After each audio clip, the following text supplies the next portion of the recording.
Mengapa jadi orang miskin justru sangat mahal? Walau kebanyakan orang belum pernah merasakan menjadi konglomerat, tapi kita pasti punya gambaran gimana rasanya menjadi orang kaya. Kita semua pernah melihat mereka di TV, stalking Instagram mereka, baca blog ataupun autobiografi mereka. Sayangnya, kondisi hidup mereka jarang banget berbalik ke kita. Meskipun kita seringkali merasa bahwa diri kita ngepas atau miskin. Namun, sedikit yang tahu bagaimana rasanya menjadi miskin beneran. Ini bukan perkara duit. Begitu kita menjadi orang yang sangat miskin, ada aturan baru yang bikin hidup sehari-hari justru kian mahal. Gak gampang loh untuk menjalani hidup yang modern tanpa akses ke layanan keuangan dasar seperti rekening, ATM, dan konsultan keuangan personal. Tapi semakin sedikit duit yang kamu punya, maka semakin mahal layanan-layanan itu buat kamu. Kalian harus tahu bahwa bank cari untung lewat bunga dari nasabahnya. Jadi, kalau saldo di ATM kamu kecil, biasanya yang di bawah 10 juta, mereka akan anggap kamu bukan nasabah yang menguntungkan. Dan mereka akan menuntut bayaran untuk layanan dasar mereka dalam bentuk biaya bulanan atau biaya administrasi. Satu hal lain yang perlu kalian ketahui adalah semakin kecil saldo kamu, maka tetap akan diberikan biaya dorman sekitar 25.000. Banyak bank sengaja ganti urutan transaksi kamu dari yang paling besar sampai yang paling kecil. Supaya apa? Supaya kamu cepat menghitung pemasukan pengeluaran agar dapat memberikan biaya layanan sebanyak-banyaknya. Kalau bank mau kasih kamu kartu kredit, syaratnya pun lebih rumit dibandingkan sama yang punya catatan keuangan yang baik. Kamu akan bayar bunga lebih banyak di setiap bulannya, dan telat bayar akan dikenakan sanksi denda tambahan. Kalian harus tahu bahwa cash juga bisa lebih mahal untuk orang miskin. Kalau kamu ambil 50.000 dari ATM yang bukan jaringan bank kamu, akan dikenakan biaya 7.500. Biaya tersebut adalah 15% dari duit kamu sebagai ongkos layanan. Kamu bayar ongkos layanan 15% hanya untuk akses duit kamu sendiri. Jadi, orang miskin bisa aja sampai bayar ratusan ribu rupiah dalam setahun untuk biaya layanannya sendiri. Dan yang orang kaya bisa dapetin biaya layanan tersebut hampir gratis. Nah, gak heran kan?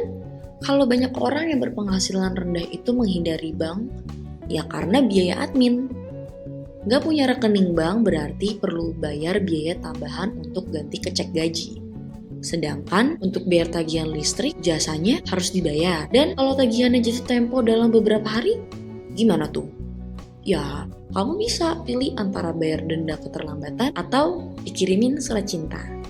Tapi surat cintanya berupa tagihan keterlambatan ya. Untuk itu biaya tambahan gak akan pernah dialamin sama orang yang punya kartu debit dan koneksi internet yang bagus. Mungkin yang ada di pikiran kamu ngurus utang kartu kredit aja tuh udah ribet. Bersyukur deh ya kalau kamu gak pernah berurusan sama pemberi pinjaman gaji atau cicilan mobil. Karena bunga mereka tuh bisa sampai 8% dalam setahun. Dan gak cuman butuh biaya lebih mahal untuk pinjaman yang nguras uang kamu, tapi apapun yang kamu beli pun juga jadi jauh lebih mahal. Kalau kamu harus kasih nafkah ke keluarga dengan anggaran yang terbatas, mungkin jalan terbaik untuk beli grosiran di supermarket efektif. Tapi orang miskin beneran, apakah mereka bisa berlaku seperti itu? Tentu akan sulit. Karena mereka gak punya duit yang cukup untuk beli makanan sampai berminggu-minggu. Terus bagaimana dengan orang yang bergantung sama transportasi umum? Apakah mereka bisa bawa pulang belanjaan sebesar itu? Dipangku di bis gitu? Tentu enggak dong. Umumnya supermarket yang punya daya beli besar dan harga lebih murah biasanya tuh nggak ada di daerah miskin. Mereka bahkan sering nggak punya akses untuk berkeliling kota untuk cari barang yang murah. Iya, jadi mereka terpaksa beli di toko lokal atau warung, tempat setiap barang harga-harganya akan lebih mahal. Atau mereka beli makanan cepat saji yang kelihatannya murah, padahal sebenarnya lebih mahal daripada masak di rumah. Belum lagi risiko kesehatan jangka panjangnya. Aduh, mikirinnya pusing kan ya? Belum lagi biaya sewa tempat tinggal yang biayanya tuh nggak murah. Karena umumnya sebagian besar pemilik rumah sewa minta uang jaminan antara 100.000 atau 150.000 untuk ditempati. Dan jumlah tersebut termasuk nominal yang lumayan teruntuk masyarakat yang menderita secara finansial. Jadi, satu-satunya opsi selain menjadi tunawisma, mungkin aja pindah ke rumah susun low end yang biasanya nggak minta deposit. Tapi kelemahannya akan jauh lebih mahal daripada apartemen kalau dihitung-hitung jangka panjangnya. Dan biasanya nggak ada fasilitas seperti dapur atau mesin cuci yang bisa menghemat waktu dan uang untuk penghuni apartemen. Mereka bilang waktu adalah uang, dan semakin sedikit uang yang kamu punya, maka semakin banyak pula waktu yang harus dikorbankan untuk tugas sehari-hari. Contohnya nunggu di halte bus, ngantri di Aprilmart, nunggu di klinik yang penuh orang, dan kantor pelayanan publik yang standar. Ini tuh berarti kamu punya waktu yang jauh lebih sedikit untuk ngurus keluarga, ambil kerja tambahan, atau cari cara keluar dari kemiskinan. Dan ini akan mempengaruhi laju inflasi, yaitu kenaikan harga bahan pokok yang pada umumnya akan berdampak paling keras ke makanan, bensin, dan sewa.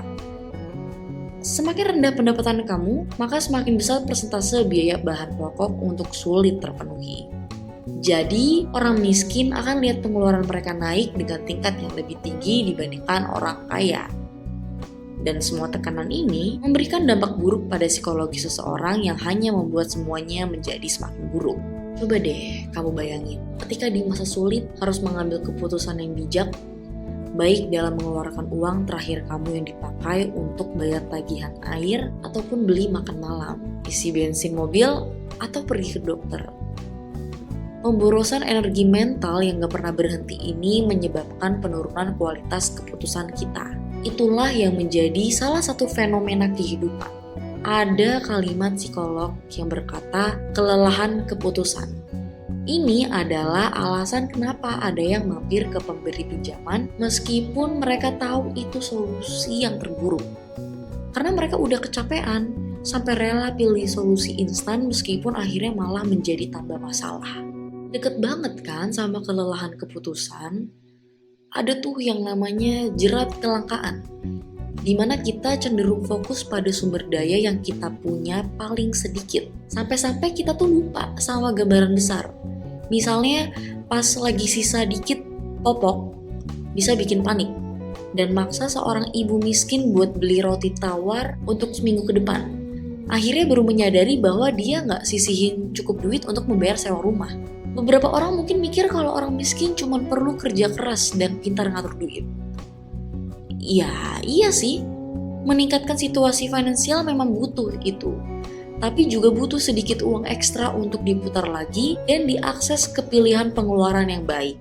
Kalau kamu nggak bisa pilih tempat belanja, tempat tinggal, atau bank, kamu akan menjadi pelanggan yang terperangkap sama bisnis nakal.